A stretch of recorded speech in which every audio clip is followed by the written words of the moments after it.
2015년 5월 뉴욕 치과에 처음 내원하셨을 때 파노라마고요. 치석으로 인해 뼈가 다 녹았습니다. 발치밖에는 방법이 없고요. 관련 동영상은 저렇게 검색해 보실 수도 있고 내용에도 링크를 걸어 놨습니다. 결국 이 치아는 발치를 하였고 발치 4개월 후 사진입니다. 예전에 레진으로 치료를 했는데 치아 여기저기가 다 깨져 있고요. 빨간 화살표를 보시면 신경치료, 포스트, 크라운 한 치아가 다 썩어 있고요. 왼쪽 화살표를 보시면 저 치아는 신경치료를 하고요. 2015년 11월 파노라마 사진입니다. 왼쪽 밑에는 뉴욕 치과에서 3개의 치아를 크라운을 했고요. 그리고 한동안 안 오시다가 2020년 4월 뉴욕 치과에 내원하셨는데요. 내원 이유는 다른 곳에서 한 임플란트가 너무 불편하다였습니다.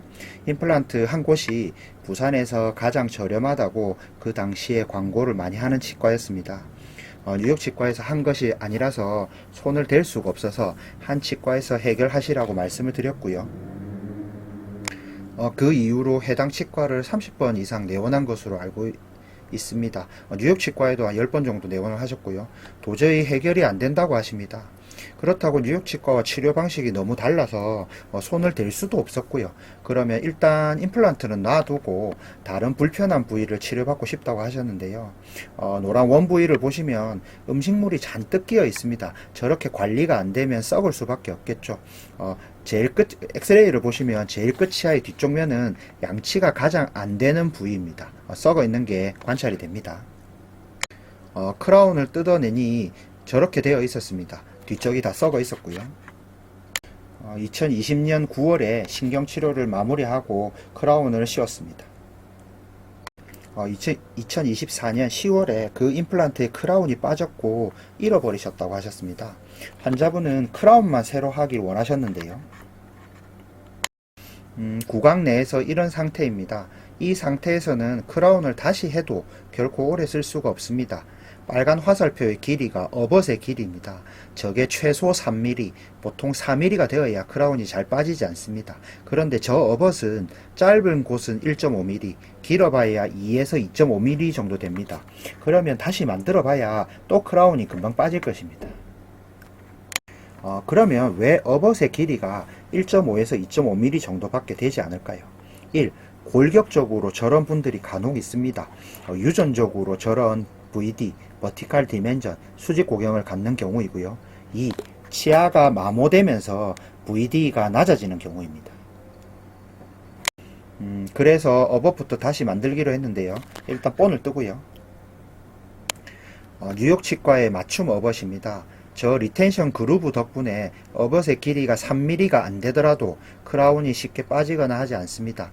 요즘 기성 어벗 말고 맞춤 어벗, 내 잇몸에 맞는 어벗 광고를 많이 하는데요.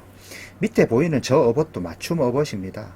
저렇게 만들면 맞춤 어벗의 의미가 없습니다. 맞춤 어벗을 하는 게 중요한 것이 아니라 그 기능을 하는 맞춤 어벗을 하는 것이 중요합니다. 딱딱딱 한번 해보시고요. 암 해보세요. 한번 빼주십시오. 잠시만요.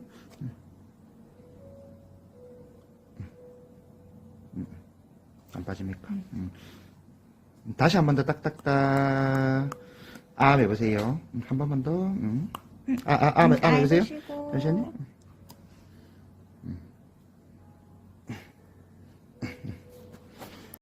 지르코니아 크라운으로 마무리를 하였고요.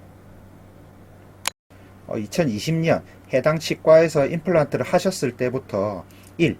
혀가 너무 많이 물린다. 2. 음식물이 잇몸에 자꾸 닿는다. 보철물이 너무 작은 것 같다 계속 말씀을 하셨고요. 3. 임플란트 크라운이 자주 빠진다.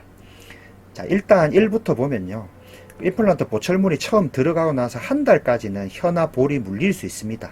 관련 동영상을 저렇게 보시면 됩니다. 그런데 한 달이 훌쩍 지나서 혀나 볼이 물린다면 이건 보철물의 디자인이 잘못되었을 수도 있습니다. 이건 다른 환자분의 사진인데요. 치아가 없으니 밥을 먹거나 발음을 할 때 잘 되지 않으므로, 그런데 사람은 또 적응을 합니다. 볼이 저렇게 발치 자리로 들어가서 공간을 어느 정도 메우는 것이 관찰이 됩니다. 왼쪽이 이상적인 치아의 교합인데요. 저 검은 화살표를 오버젯이라고 합니다. 치아가 물릴 때 오버젯이 어느 정도 있어야 볼이나 혀가 치아 사이로 들어가서 물리지 않습니다. 오른쪽이요. 저렇게 보철물을 만들면 당연히 보철물을 이렇게 만들면 볼이나 혀가 물릴 확률이 높습니다. 이런 경우 보철물의 오버젯이 커지는 방향으로 만들면 됩니다. 오버젯이 커지려면 전체적인 보철물의 크기가 어느 정도는 되어야 하겠죠. 그런데 임플란트 보철물의 크기를 무작정 줄이는 치과들이 아직도 일부 있습니다. 아까 전에 그 여러 가지 문제점 중에서요, 1은 보철물에 오버젯을 줘서 극복을 했고요. 2는 기존 치과에서 만든 보철물이 너무 작았습니다. 물론 임플란트 보철을 자연치의 크기보다 조금 작게 만드는 경우도 있습니다. 이건 교합이나 상황에 따라 다릅니다. 하지만 이 경우도 반드시 어느 정도의 교합이 되어야 합니다. 임플란트는 치아의 대용품이고 어금니의 경우 잘 씹혀야 하기 때문입니다. 그런데 기존 보철은 너무 작았고 교합이 제대로 되지 않았습니다. 어떻게 보면 1과 2는 어느 정도 관련이 있는 거고요. 자, 그러면 2는 보철물의 사이즈를 키우고 교합점을 제대로 잡아줘서 극복을 했습니다. 그리고 3번, 크라운이 자주 빠지는 것은 뉴욕 치과에 맞춤 어벗을 만드니 시멘트를 쓰지 않아도 손으로 뺄 수 없을 정도로 리텐션이 좋아지는 것이 관찰이 되고요. 사후 AS나 서비스 등이 약간의 차이가 있겠으나 A라는 휴대폰을 10만원, 13만원, 15만원에 판매한다면 10만원에 사는 것이 합리적인 소비일 것입니다. 공산품은 품질이 거의 같기 때문이죠. 국내에 치과에서 4만 명이 있다고 하면 4만 명이 하는 임플란트는 전부 다 다릅니다. 물론 가격이 중요한 요소가 되기는 하겠으나 가격만 보고 치과를 고르면 저 환자분처럼 불편을 겪을 수도 있습니다. 결론적으로 저 환자분은 어벗, 보철의 비용을 2번 소비한 것이 되고요. 가격 때문에 치과를 선택했지만 결국 비용은 더 든 것이 됩니다. 그 치과에서 한 엔도 포스트 크라운이 망가져서 결국 발치를 했습니다. 다시는 가격만 싼 치과는 안 가겠다고 말씀을 하셨는데요. 근데 제가 이 환자분의 케이스를 다시 올릴 수 있을지는 잘 모르겠습니다.